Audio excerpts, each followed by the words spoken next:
Hola, este es el Rollo Acuícola y te pido que te suscribas a este canal para seguir creciendo. Y hoy vamos a tener otro gran invitado para platicar y charlar sobre la parte de... Bueno, don Elías, pues muchas gracias por aceptar la plática aquí en el Rollo Acuícola. Es un canal relativamente reciente, llevo más o menos como un año y medio haciendo diferentes conversaciones con diferentes personas dedicadas a esta actividad. Y bueno, me da mucho gusto haberlo invitado y que haya aceptado platicar un poco sobre su experiencia en acuacultura, ¿no? No, Y hombre, el gusto es mío me siento muy favorecido, muy bien de haberme invitado a participar en lo que haces. muchas gracias. Pues de las cosas que habíamos estado platicando un poco por mensaje, cuando nos estábamos poniendo de acuerdo. Usted me estaba comentando que de formación es ingeniero en mecánica. Ingeniero mecánico naval. Órale. Y bueno, don Elías, más o menos, ¿cuánto tiempo tiene dentro de esta actividad de cuestión de la acuacultura? Y pues, ¿por Eh, qué decide tomar como una forma de vivir la parte de acuacultura? Bien, mira, voy a cumplir ahorita en verano, en julio, si no me equivoco mucho de la fecha, 22 años de estar involucrado con la acuicultura. Los primeros 2 años fueron prácticas de traspatio, tratando de entender qué es lo que se debe hacer, qué es lo que no se debe hacer y Claro, cómo hacer las cosas, ¿no? Todo esto surge eh, de una visita que hice en una expo que organizó el gobierno del estado de Veracruz algunas otras iniciativas que desconozco cuáles fueron en unos centros de convenciones o una expo cerca del puerto de Veracruz. Está sí. entre Veracruz y Jalapa. En esta Sí. ocasión era una expo netamente agrícola. En aquel entonces la acuicultura estaba muy poco conocida en el país. Únicamente algunos pioneros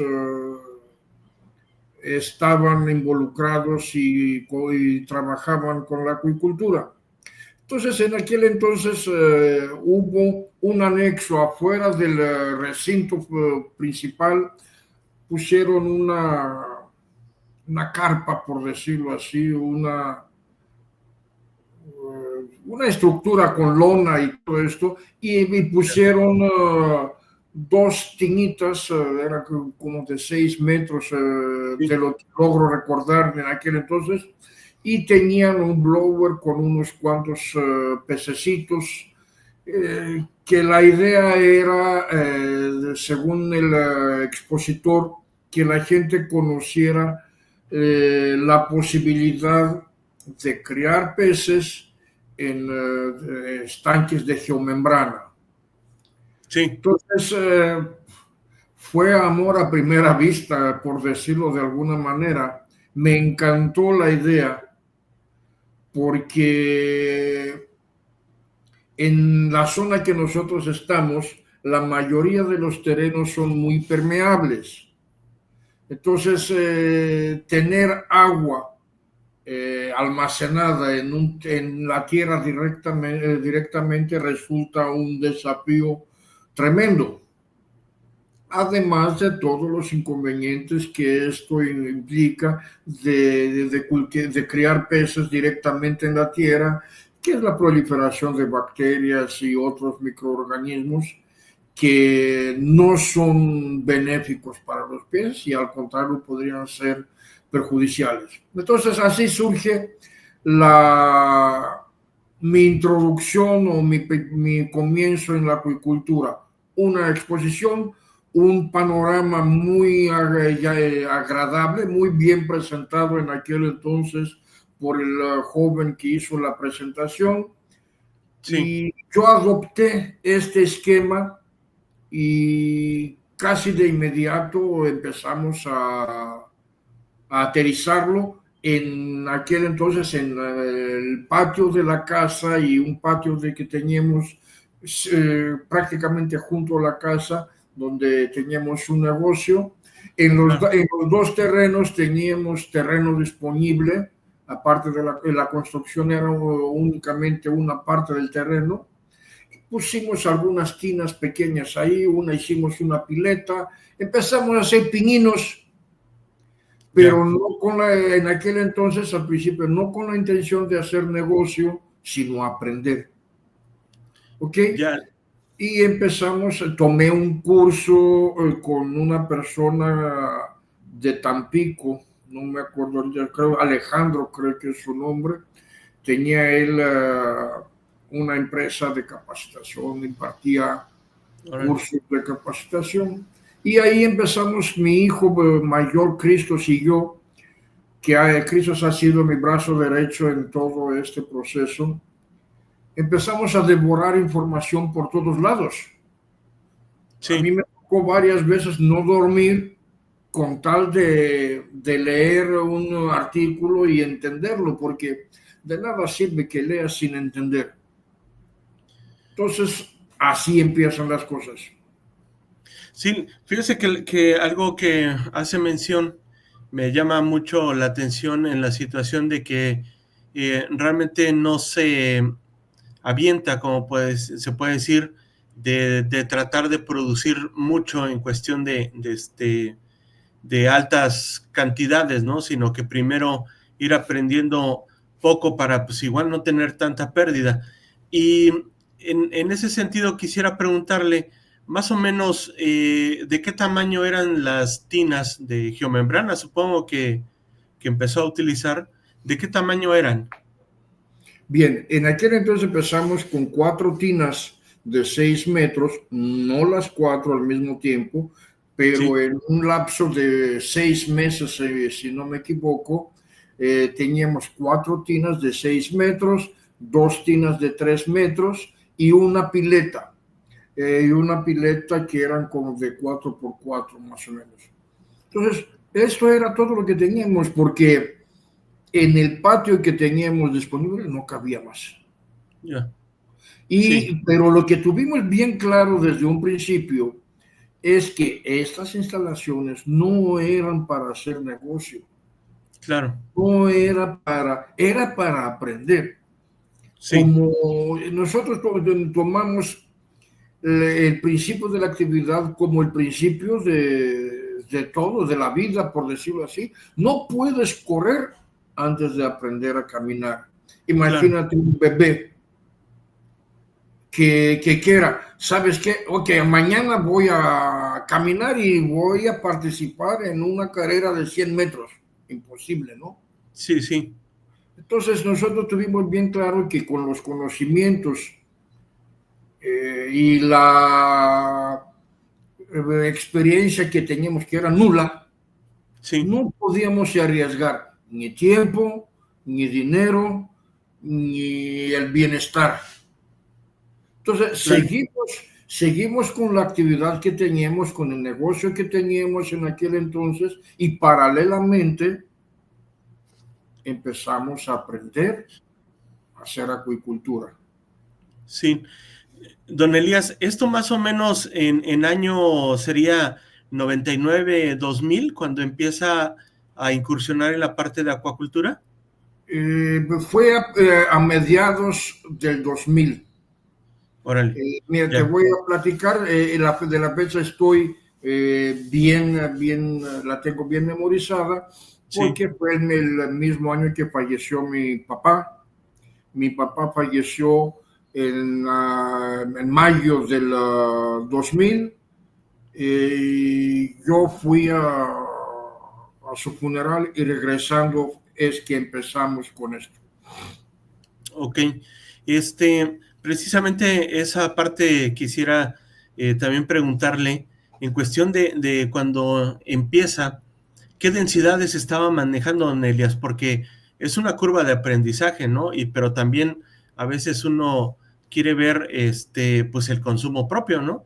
Si están creciendo, si no se están muriendo, y pues que también llegue un poquito al consumo mismo, ¿no? Bien, nosotros empezamos a sembrar en una tina de 6 metros 2.000 animalitos, 2.000 Ya, alevines. sí, Eh, Obviamente con toda la intención de que cuando crecieran dividir, desdoblar como se conoce en el claro, argot de la actividad y tener para terminar 1.000, entre 900 y 1.000 animales con los ajustes, mortandad y errores que podía haber en sí, cada tira de 6 metros, ¿ok? Eh, Casi de inmediato tuvimos el primer problema ah, de que el que no tiene problemas no aprende. claro, Desafortunadamente los problemas para algunos suceden en un momento en que no los puede afrontar y ahí es donde mucha gente tira la toalla. Pero los problemas los debemos utilizar para aprender. Los errores son para aprender. Como los niños, cuando fuimos niños, imagínate que cuando fuiste niño, que porque te tropezaste con tus propios pasos, te caíste. No, yo ya no voy a caminar, ¿eh? Yo así me es, voy a quedar sentado toda mi vida. No, te apuesto lo que quieras, o sea, no existe otra manera, que te levantaste y te volviste a caer 2, 3, 5, varias veces, hasta que dijiste, ya aprendí a caminar. Ahora lo siguiente es correr. claro, Así debe de ser cuando empezamos solos. La única manera para empezar corriendo en los negocios hablando es contratar gente que caminó antes que nosotros, sabe cómo caminar y vamos a correr juntos. así es. ¿Okay? Pero no fue el caso de nosotros. Nosotros aprendimos a caminar, a gatear, a caminar, a trotar y tal vez algún día lleguemos a correr. Sí, sí, sí. ¿Y cuál fue esa problemática que la primera problemática donde se enfrentaron? Una falla eléctrica que no teníamos respaldo de nada. Sí, Y pues una falla eléctrica en la noche no pudimos resolverla porque no teníamos un generador, no teníamos algún otro medio que no dependiera de la electricidad y pues amanecimos mal. así es. Sí, sí. Y con base a eso, don Elías, ¿hasta qué tiempo usted determinó que era aprendizaje y ahora sí empezó a, a plantear como una producción ya más comercial? Bien, resulta que nosotros carecíamos de un espacio propio para instalarnos. Sí, Entonces, como al año y medio, 2 años más o menos, te estoy hablando del 2004, 2003, por ahí, sí, eh, nosotros paralelamente a la acuicultura teníamos dos negocios más. Un negocio que era relacionado con la informática, que ya no existe, y otro negocio que estábamos fabricando tinas de geomembrana ya, para otros compañeros, ¿ok? Entonces, tuvimos un tropiezo en esta actividad de las tinas en Tabasco nos contrató un empresario para instalarle una granja. Sí. Y que eran 15 tinas entre 9 y 12 metros y algunas otras cosas. Entonces, por alguna razón, a mitad más o menos del proyecto, el empresario dice, hasta aquí llegamos, no Ya. vamos a continuar, pero es que no hay nada.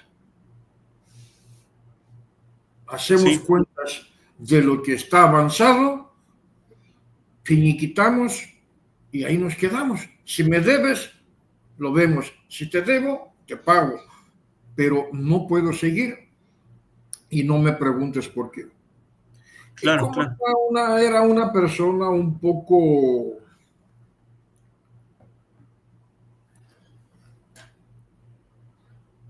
atrabancada, por decirlo de alguna manera, yo no quise, ok, sí, ¿sabes qué? Así lo hacemos. Sí. Entonces, lo que me quedó de este negocio, por decirlo de alguna manera, de este contrato, de este asunto, fue mucho material, Claro. poco dinero Sí. y la moral por los suelos. Antes de esto habíamos hecho unas granjas en Campeche, ahí cerca de la localidad donde estaba este rancho de ese señor. Hicimos 2 granjas. De allá él supo de nosotros y nos contactó. Sí. Pero dependíamos de las bondades de otra gente. Claro. ¿Qué quiero decir? Las granjas que hicimos en Campeche y en Tabasco, a excepción de este señor, dependían del aporte de apoyos federales. Ok. Y tras los apoyos federales, tras la construcción de las granjas de apoyos federales, ha habido mucha gente o sea, como decía el abuelo, muchas escopetas y pocos pájaros. Entonces, platicando con mis hijos, dijimos, bueno, ¿y si nos pasamos del otro lado de la cancha? Sí. Que en lugar de contratistas para construir granjas, nos convertimos en productores. Claro. Tenemos el conocimiento de cómo hacer la granja para no depender de un contratista. Tenemos el conocimiento de tal y de tal. Tenemos estas herramientas, teníamos en aquel entonces vehículos, teníamos 3 camionetas que se ocupaban para la constructora, teníamos su casa propia, no teníamos problema de pagar rentas, etcétera, etcétera. Lo único Claro. que nos faltaba era un espacio adecuado para instalar una granja. En esto surge la posibilidad de un terreno en renta Sí. por 5 años. No lo dudamos, nos instalamos allá y ahí empezamos. Ok. Ok, ya después empezamos en aquel entonces con 5 tinas de 12 metros, 2 tinas de 6 metros, unas tinas para los reproductores que nosotros producíamos nuestros propios alevines, y ahí ya con infraestructura de soporte más apropiada. Se compró al principio 2 generadores pequeños con motor de gasolina, y cuando estos ya surgieron limitados, compramos un generador con motor diésel más grande que nos sirvió de maravilla mucho tiempo. Pero Sí. bueno, así empezamos.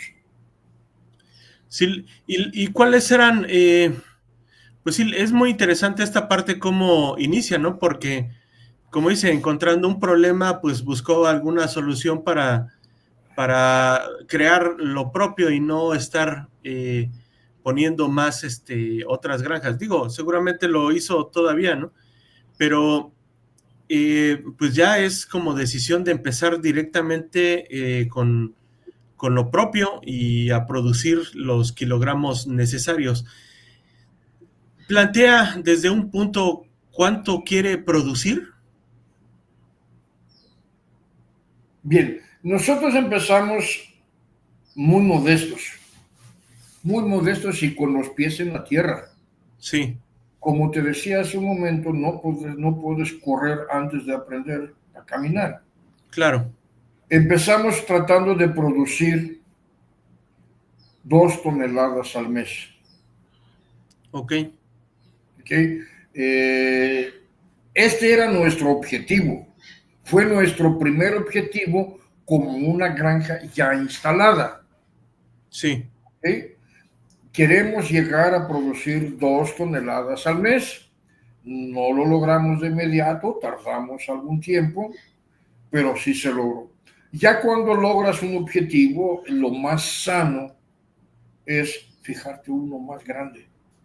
claro, Pero la prudencia de una persona debe de radicar en establecer objetivos logrables, claro, algo que sí puedes lograr, porque si estableces un objetivo, por ejemplo, si yo hubiera dicho en aquel entonces, queremos producir 20 toneladas al mes, no lo hubiera logrado. Y sí, claro, lo más factible es que pueden pasar dos cosas. Inviertes demasiado para lograr el objetivo y te quedas sin dinero, o te frustras en el claro, camino y abandonas todo, ¿no? Entonces, las dos cosas te llevan al fracaso. así es. Entonces, en aquel entonces nosotros establecimos un objetivo de 2 toneladas al mes, porque no nada más es producirlo a buen costo Claro, y poder venderlo. Porque ¿para qué necesitas el pescado si no tienes quien te lo compre? así es, sí, ¿Y qué está pasando ahorita, hoy en día, con muchos productores? Si entras en los grupos de WhatsApp y de Facebook y demás, todo el mundo, hoy estaba viendo, tengo 80 toneladas de pescado listos. Imagínate aventarse a producir 80 toneladas sin tener un cliente seguro o claro, sin tener perspectivas de clientes. Entonces, así es, el crecimiento de la producción debe de ir muy a la mano con la capacidad de venta, con la capacidad económica para producirlo, con las instalaciones adecuadas, con el respaldo de equipos y de tecnología y todo lo demás. O sea, crecer integralmente, porque si creces nada más en producción y no creces en venta, te va a pasar con así lo que es. pasa ahorita. Oye, tengo mojara de 2 kilos, 2 kilos y medio, no la puedo vender, ¿qué hago? La malbarato. Claro, Hay gente ahorita que están vendiendo muy barato porque no la pudieron vender oportunamente, se creció de más y ahorita la tienen que malbaratar. sí, lo que hace mención también, bueno, hace un momento, pues es también generar muchos conocimientos en relación con lo que es la producción y también los mecanismos de venta, o sea, cómo es lo que voy a hacer para venderlo, porque, pues sí, tener 80 toneladas, como hacía mención por ahí, pues es más complicado el mecanismo de comercialización, ¿no? Eh, también quería preguntarle ahí, ¿cuál fue el objetivo, por ejemplo, de la producción de crías en ese momento?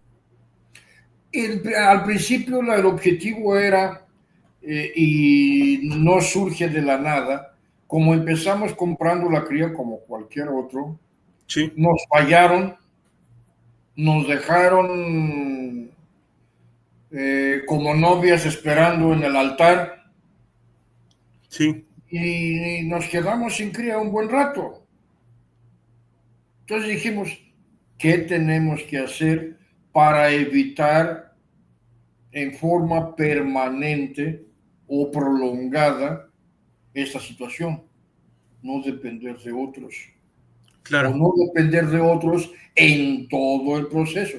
Porque no puedes dejar de depender de, por ejemplo, para dejar de depender del alimento, es mucho más, un asunto mucho más serio que dejar sí, de depender de los alevines.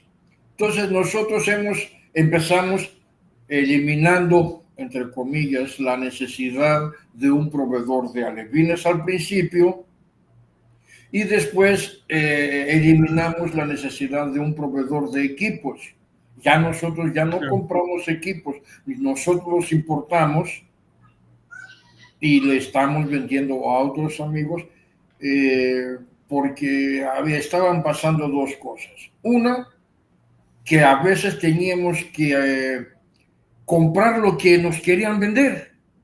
claro, Oye, es que quiero un blower de 2 caballos. Nada más hay de uno. Y si quieres, así en este plan. Y está, ok, pues si no hay, pásame el de uno. ¿Sí? claro, ¿Y el precio?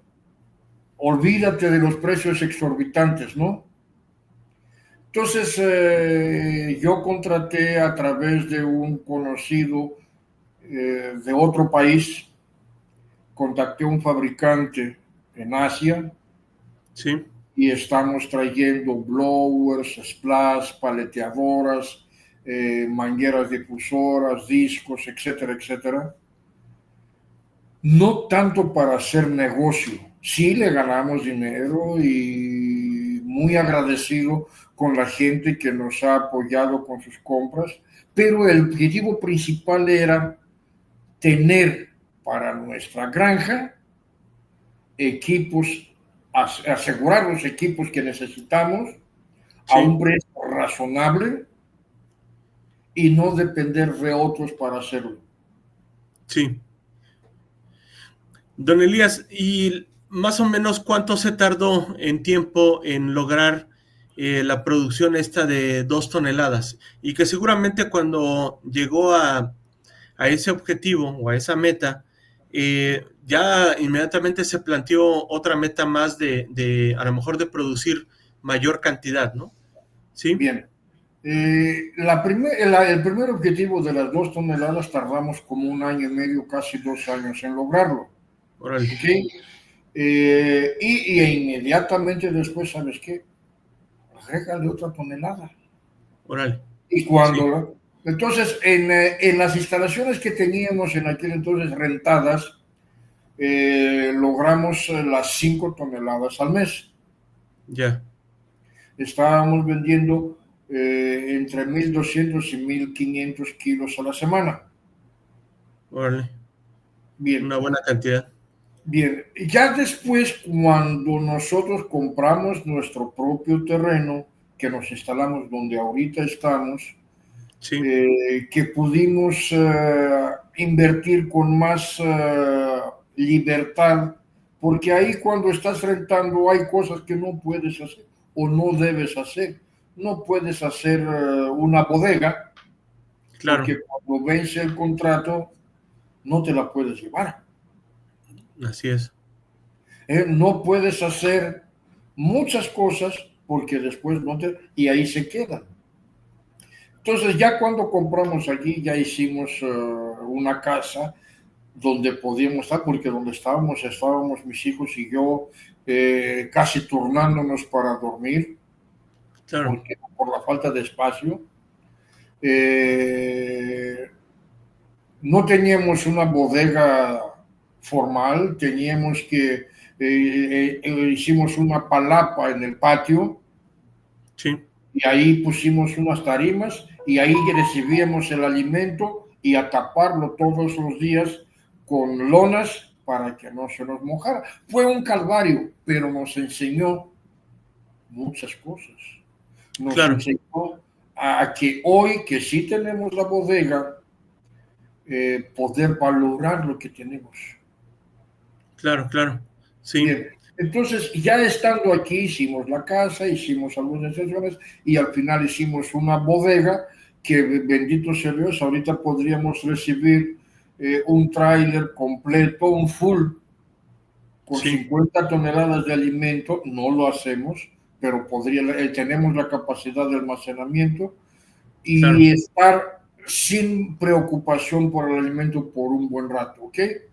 Pero ahorita la forma de comprar el alimento es comprar alimento para entre 30 y 40 días para tener siempre alimento fresco Ya. y compramos directamente en planta. Sí, sí.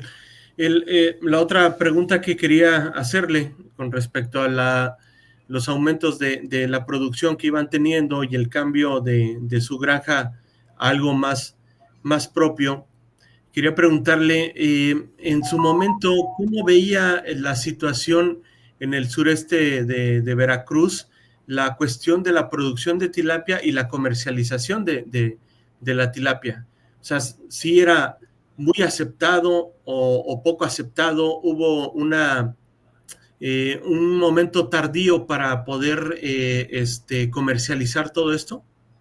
Bien, eh, no, nosotros, yo en lo particular, nunca tuve problemas para vender el pescado. Claro,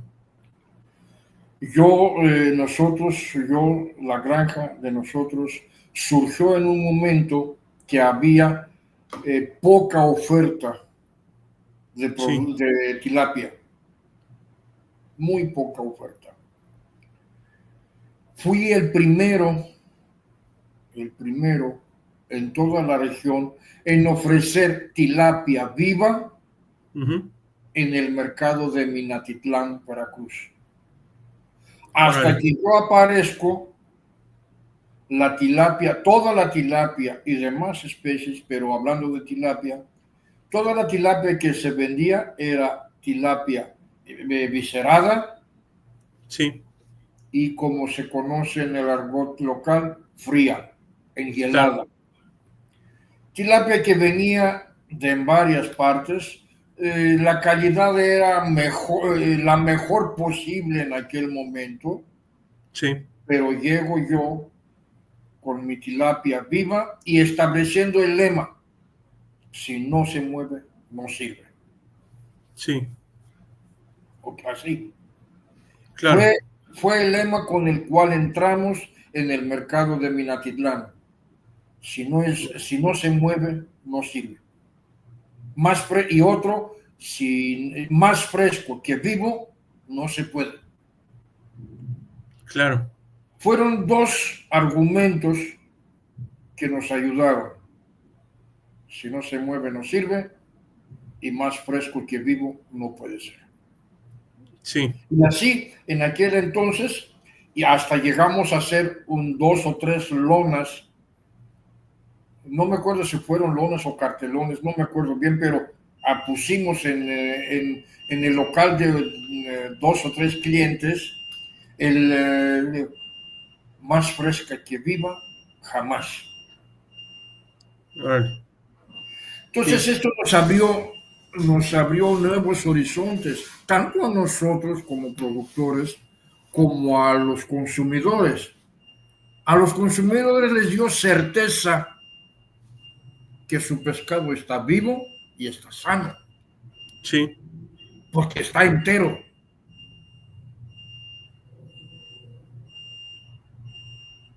En contra del pescado destripado, que es de 2, 3, 5 o más días, que todo mundo sabemos cómo es la apariencia, todo el mundo sabemos cómo es el sabor, todo el mundo sabemos cómo es la diferencia. No es un pescado malo, claro, pero es diferente. sí, Y no es lo mismo un pescado recién sacrificado que un pescado que tiene una semana eh, enhielado. Definitivamente es otro mundo. sí, Ahorita, claro, ahorita en Minatitlán se mueve más pescado vivo que frío. Ya. Y pero don son Elías, varios. claro. ¿Y cuál era el área de comercialización que marcaba su granja? Principalmente Minatitlán, Veracruz, Sí, y la zona que está entre Minatitlán y nuestra granja, que estamos en San Juan Evangelista, sí, Acayucan, Jaltipan, Cozoleacaque, etcétera, etcétera. Y hacia el istmo de Tehuantepec, hacia Matías Romero, ya, teníamos clientes, y de este lado hacia Isla Veracruz y Rodríguez Clara. Ahorita llegamos antes de la pandemia, donde yo me enfermé muy serio de sí, COVID, me vi muy grave, tardé más de 2 meses en decir ya estoy de vuelta, ok, y mis hijos eh, cuidaron más a mí que a los peces. ya, Yo se los agradezco, o sea, de haberlo hecho al revés, a lo mejor yo no estoy aquí para contarlo, sí, claro, pero esto tuvo su precio. así es, No puedes descuidar un negocio sin que tengas que pagar la factura. claro, Entonces, en aquel entonces, justo antes de esta situación, estábamos sobre 110, 120 toneladas al año, sí, alrededor de las 10 toneladas mensuales, ok, en promedio. Hay meses que se vende bastante más, hay meses que se vende bastante menos, y no puedes hacer tu planeamiento de que quiero vender tanto a la semana, todas las semanas. No lo vas a lograr. claro, ¿Okay? El objetivo debe ser, ¿sabes qué? O mensual, o lo mejor es ser anual. ¿Sabes qué? Al año necesito o quiero vender tanto.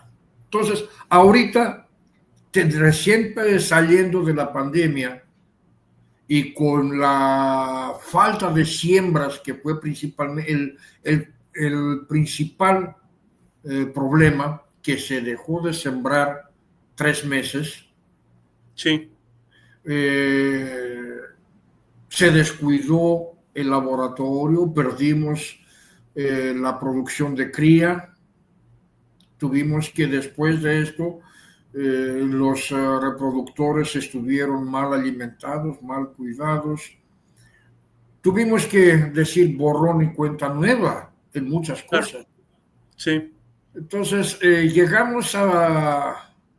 bajamos la producción, bajó mucho la producción, bajó a 4 toneladas más o menos mensuales, a 1 tonelada a la semana en promedio. sí, Bajó. Ahorita estamos para recuperando la producción con siembras más numerosas, porque tampoco lo puedes hacer, aunque tengas el dinero, no puedes recuperar el mercado de la noche a la mañana. claro, Estamos a la orden de los 110 toneladas al año ahorita. O sea, lo que estamos vendiendo ahorita, si lo ponemos exponencialmente al año, estaríamos vendiendo como 110, 120 toneladas. Y el objetivo es que dentro de un año estemos produciendo un poco arriba de los 150 toneladas. órale, muy bien.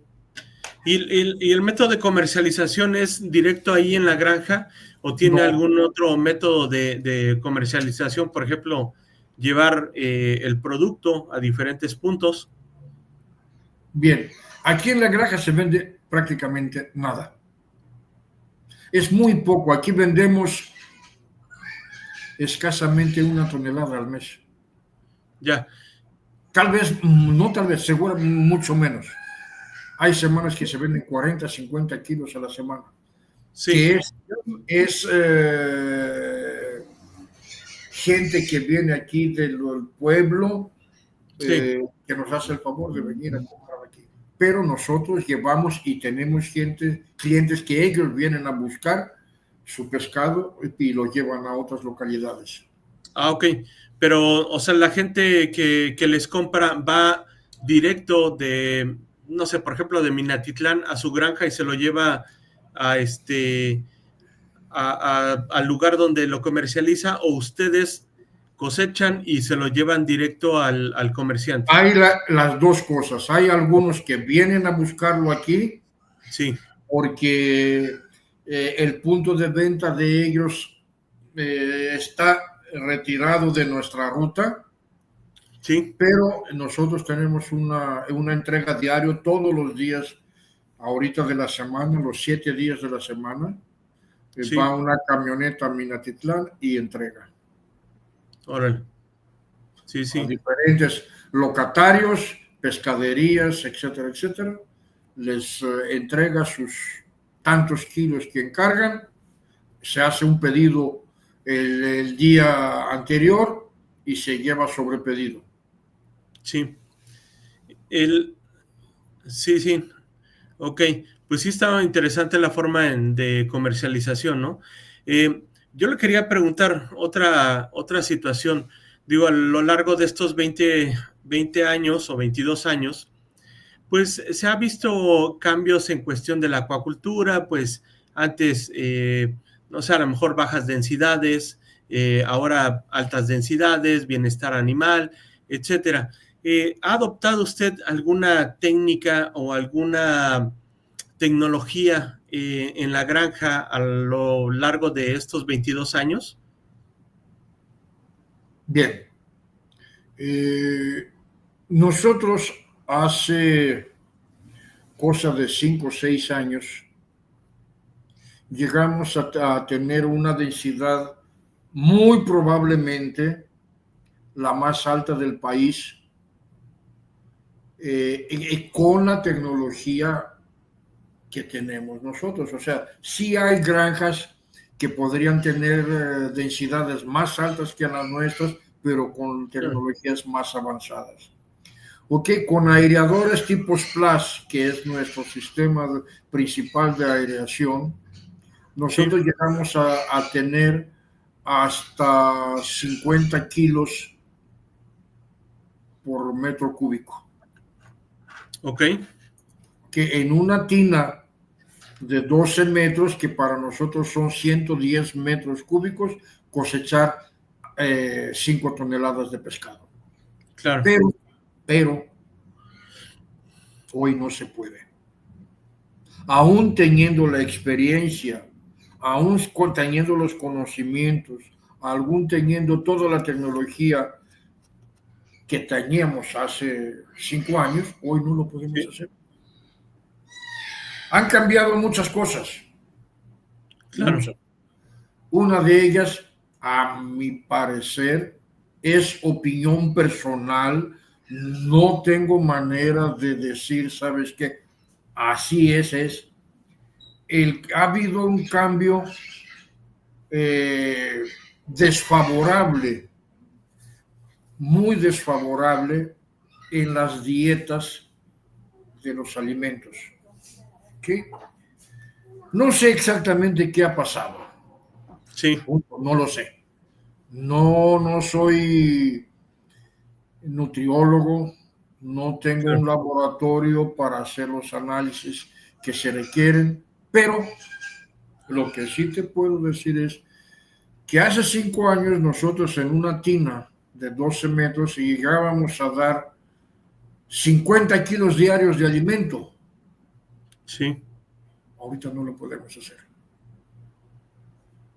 Se nos va el pH a las nubes, se nos va el amoníaco al cielo, los sólidos en suspensión, ni se diga, etcétera, etcétera. ok, Entonces, llegamos a dar 54 kilos en aquel entonces, en un día, en una tina, pero ya empezábamos a ver que empezaba a bajar el oxígeno, que el amoníaco se nos subía, etc. Entonces, lo bajamos a 50 kilos y lo pudimos mantener un buen rato. Ahorita sí, estamos a orden de los 36 a 39 kilos como máximo. No podemos dar más. Entonces, la estrategia que estamos usando ahorita para poder seguir produciendo un volumen aceptable es densidades más bajas, donde el requerimiento de alimento no rebase los 36 o 39 kilos al día, Sí. o ritmos de crecimiento un poco más lentos para no rebasar esta capacidad de alimentación que tienen actualmente nuestros estanques. Ya. Sí, sí, como decías, una curva de aprendizaje, ¿no? También ya vio que se puede mantener mucho y por ciertos cambios que están no en sus manos, pues se ha venido disminuyendo esta parte, ¿no? Don Elías, yo le llevo haciendo varias preguntas. ¿Le gustaría hacerme alguna pregunta? No, gracias por la oportunidad, pero vaya, preguntas hay muchas. Yo podría hacerte preguntas de aquí a mañana sin terminar, pero tal vez no hay respuestas, o las respuestas que puede haber sean más comprometedoras de las que queremos. Ok, Yo te podría decir por qué no podemos tener las mismas condiciones que teníamos. claro. No sé si me lo puedes contestar o no sé si quieres contestarlo, ¿me entiendes? Pero no tenemos las mismas condiciones. ¿Y cuál es la respuesta que yo daría a esta pregunta? Nos tenemos que adaptar a Sí, la realidad. Esto hay hoy, esto tenemos que afrontar. Si nos atoramos en sí, que no, yo tenía 10 patitos, pues sí, pero los tenías, ahorita ya no los tienes. sí, claro. Sí, y con base a lo que le pregunto, o bueno, Sí. lo que le pedía que me hiciera alguna pregunta, si tenía alguna, pues lo que me está comentando es que, pues no, la verdad es que no habría una respuesta, porque básicamente todas las problemáticas que usted está observando, pues lleva 20 años observándolas, ¿no? 22 años. Y que yo llegara a quererle darle una respuesta como tal, pues no se podría, porque usted No, tiene sí se mayores puede, datos, sí se puede. mayores datos. Se puede, mira, perdón que te interrumpa, perdón. Sí se puede. Yo he encontrado respuestas a trabajadores que tienen apenas unos cuantos meses trabajando aquí. Eh, el tiempo de hacer algo no es determinante del aprendizaje. Sí es un factor importante, pero no es determinante siempre. Sí, A lo mejor tú, el primer día de tu trabajo, tienes la oportunidad de captar el detalle que a mí se me ha escapado toda la vida. sí, sí, le entiendo. ¿Okay? Ya vi por dónde. Ajá, Entonces, yo no menosprecio ni nada que le parezca el comentario de nadie. Si alguien me quiere hacer un comentario, yo lo escucho, por lo menos. A sí, veces no le hago caso, es la verdad y lo voy a decir. claro. ¿Ok? Porque a veces los comentarios que puede haber, que es la gran mayoría de los casos, son comentarios de gente que está observando ahorita lo que tú y yo, con el todo respeto, observamos hace 10 años.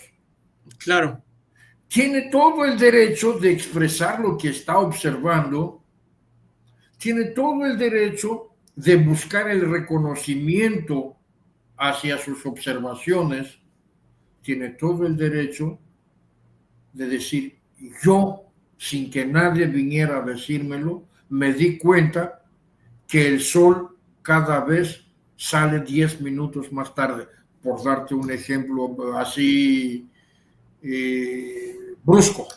claro. Y tiene todo el derecho en sentirse bien por haber deducido este detalle.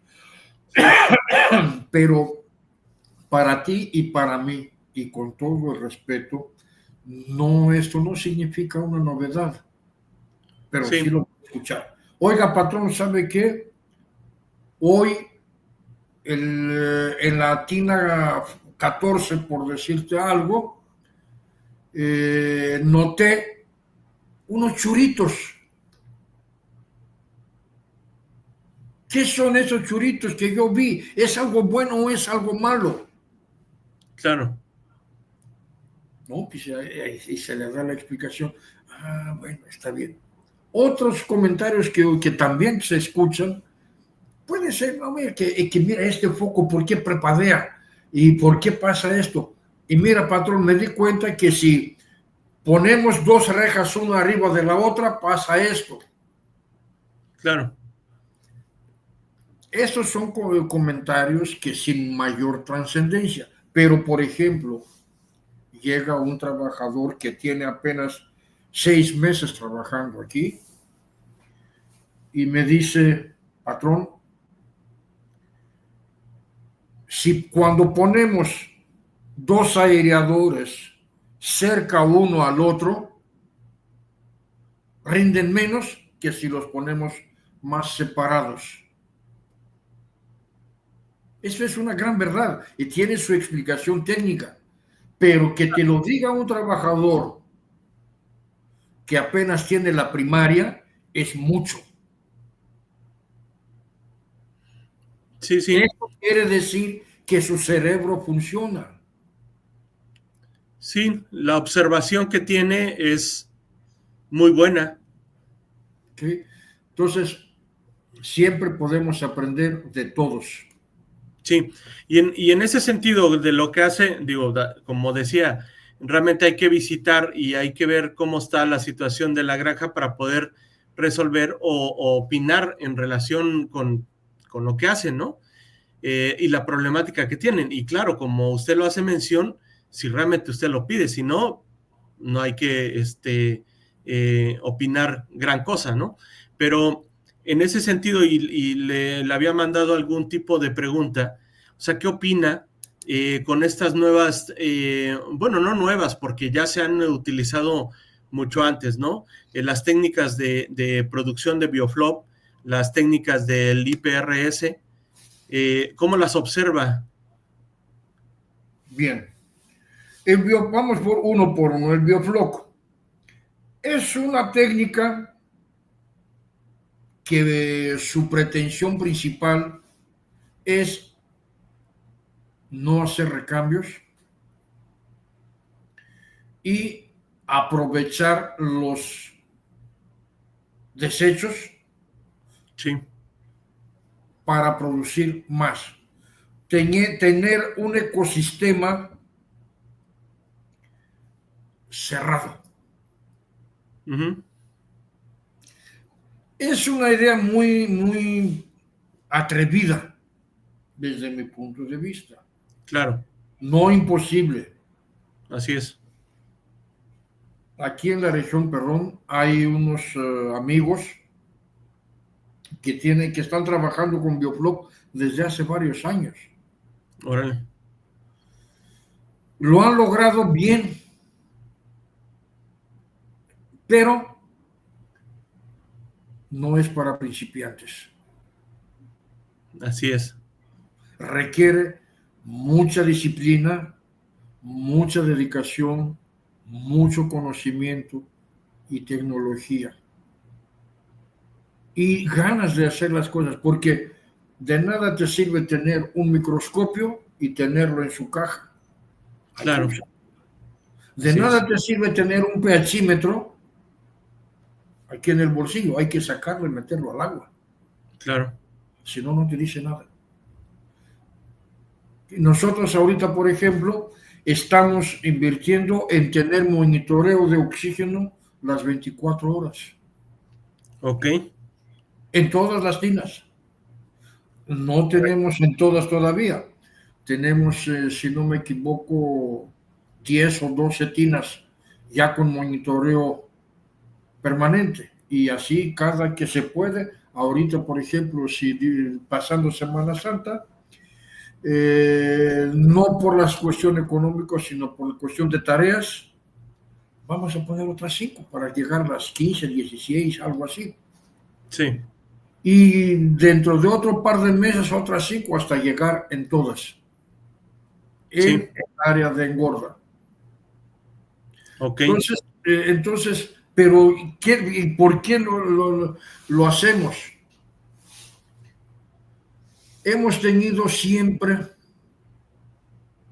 la falsa impresión que el oxígeno baja en la noche.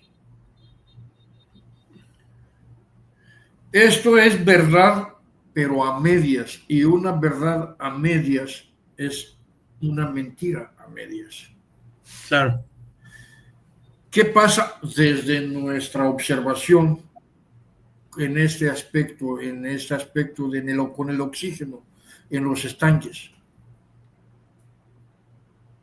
Hay dos situaciones, una donde tienes aireación y otra donde no tienes aireación. O sea, si tú tienes un Huawei donde no utilizas ni blower ni splash, simplemente tienes una siembra extensiva, Uh-huh. que dependes de la transferencia de oxígeno por el aire, con el contacto de aire-agua, esto es aparte, pero no es nuestro caso.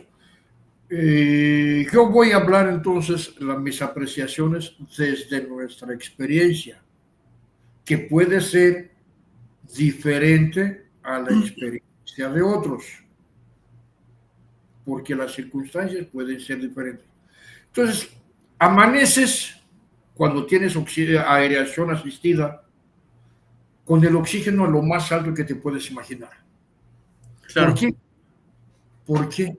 Porque durante toda la noche tuviste aireación suficiente, adecuada, para combatir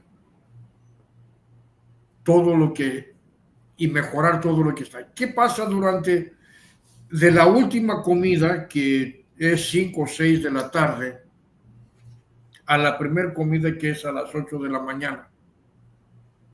Son 14 horas o 15 horas donde cesa o se reduce a su mínima expresión toda la actividad digestiva. Los animales no necesitan digerir nada, no tiene su tracto digestivo, ya se tranquilizó. Pero das la primera comida a las 8, 8:30 de la mañana, y a la hora hay el primer bajón de oxígeno. Órale. La segunda comida hay otro bajón de oxígeno. De tal manera que cuando das la tercera comida, poquito después de esta tercera comida, en el caso de nosotros que damos 3 veces al día, el oxígeno está en su mínima concentración. Sí.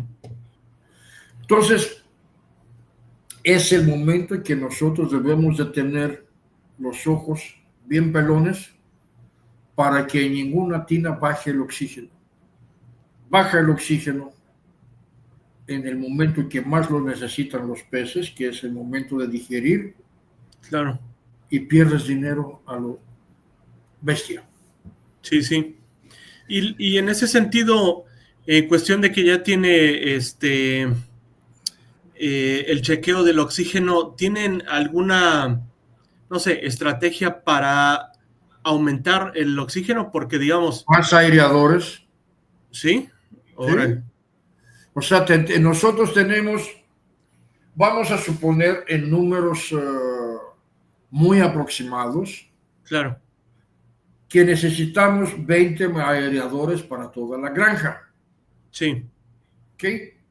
Son más, pero vamos con el ejemplo de 20. Nosotros claro, vamos a tener 24 aireadores disponibles. 20 trabajando y 4 para sí, alguna descompostura. ¿Ok? Si se descompone uno, se quema, se daña un valero, lo que tú quieres, lo que se te antoja que puede pasar, no puedes dejar los peces así. Oye, espérenme un ratito, no respiren. claro, Ahorita llevo el aerador que lo reparen y dentro de 4 días seguimos. sí, Se acabó el negocio. así es, Muchos productores no tienen esta precaución. Trabajan con estrictamente lo necesario y al rato están lamentando, claro, perdí 2 toneladas de pescado, por darte una cifra, porque se me descompuso el blower exacto, y se quedaron sin aire. ¿Sí? claro, Entonces, la estrategia es, primero, tener energía eléctrica disponible. Ahí las medidas que hemos tomado es tenemos 2 generadores, no uno, sí, uno de 75 kVA y el otro de 100 kVA. sí, Uno, si se va la luz, entra automáticamente y si cuando regresa la luz, se apaga automáticamente. Y el otro es el que tenemos de respaldo para que le pasó a más de uno.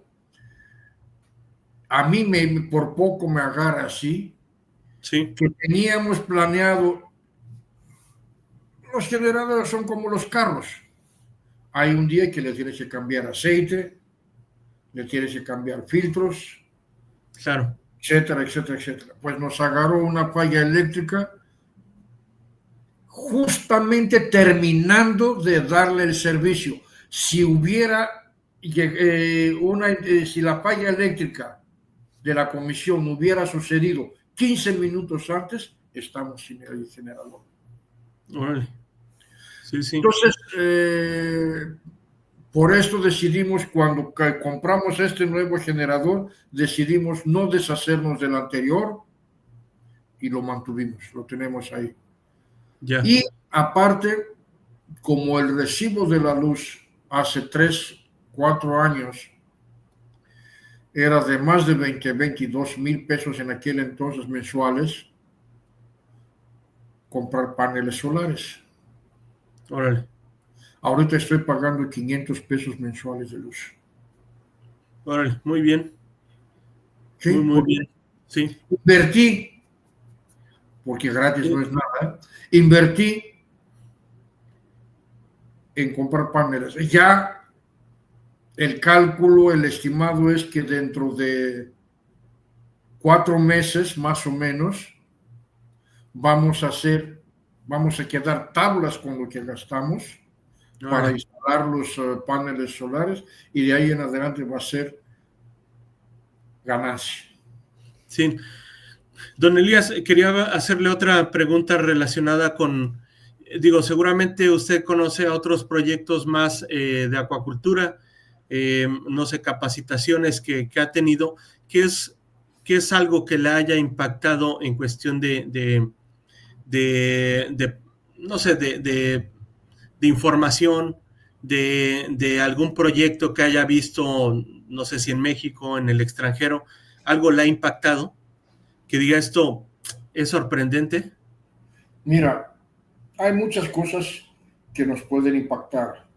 Por Claro, su magnitud, lo último que acabo de ver es que en algún país de cerca de, no me acuerdo si es Marruecos o a dónde, no quiero afirmarlo porque no recuerdo, pero hay una empresa que está instalando 50,000 hectáreas de acuicultura.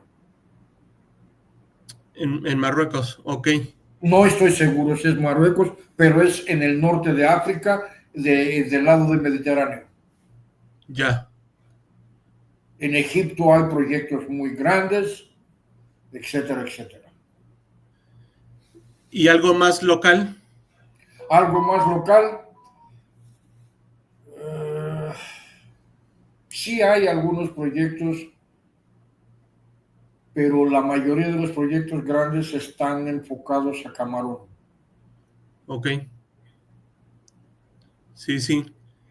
Eh, Es otro mundo, yo no conozco de Camarón, no puedo saber si sé lo que pretenden hacer, pero no lo puedo calificar. Claro. Sí, sí. Pues sí, cada especie tiene una peculiaridad para la forma de producción, ¿no?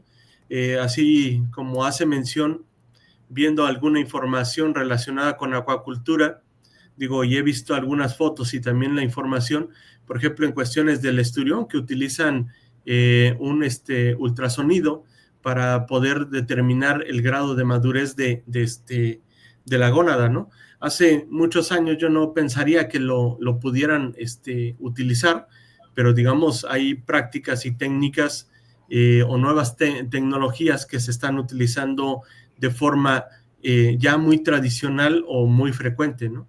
Sí. Mira, esas tecnologías que mencionas, no sé, no tengo conocimiento de que le estén utilizando en tilapia. No, no, no. Probablemente en otras especies Así es. donde el valor del producto amerita Claro, estas inversiones. Como por ejemplo, estuve hablando hace rato con un productor de cría de Tabasco sobre la posibilidad que si le pudiera interesar un contador de alevines, un contador electrónico, y que hay unos aparatos que te pueden contar con mucha precisión claro. los peces, los alevines que vas a estar despachando. Y me dice, sí, sí me gustaría tener uno así, pero no, la inversión no amerita. Claro, Prefiero dar, dice, un excedente de crías que comprar un aparato que te vale 60, 80 o 100,000 pesos. claro. Entonces, hay muchas tecnologías que están disponibles, pero algunos no estamos de acuerdo en invertir Claro. en ellas, o algunos no podemos invertir en ellas. Por ejemplo, los oxímetros que te digo que estamos instalando ahorita, nosotros estamos invirtiendo sobre los 15,000 pesos por tina. Sí, Tenemos 30 tinas ahorita entre preengorda y engorda. Estamos hablando de cerca de $500,000 en claro, poder saber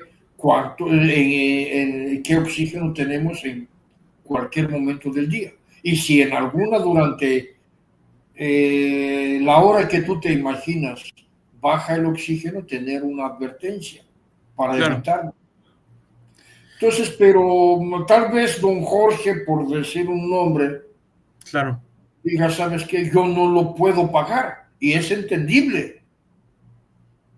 Y tal vez don Pedro diga, sí, yo lo puedo pagar, pero no me parece importante, porque su Así es. realidad es otra, porque él siembra densidades más bajas, donde el riesgo de variación de oxígeno es mínima. Claro. Entonces, cada quien habla de cómo le va en la feria. Sí, y también la necesidad, ¿no? Claro. Eh, lo que le decía en cuestión de esturión es una necesidad de tener el ultrasonido. En tilapia, no, porque son dos especies completamente diferentes y la producción es diferente, ¿no? O el aprovechamiento de las especies, pues es completamente diferente. Don Elías, yo quiero agradecerle el hecho de aceptar mi invitación aquí al rollo acuícola y que no sea la única vez que esté por aquí. Y si No, hombre, tiene cuando tú interés, gustes y si tienes algún tema específico que quieres que hablemos, me avisas con claro, tiempo y preparamos algún material y con mucho gusto lo hacemos conocer a la gente que nos quieren hacer el favor de escucharnos. claro que sí. Pues muchas gracias, don Elías. Yo supongo que tiene otras actividades más por realizar. Entonces, le agradezco nuevamente por haber estado aquí en el rollo acuícola. Y bueno, me despido de usted. Muchas gracias. Hasta luego. Hasta luego. ¿Cómo salimos de aquí ahora?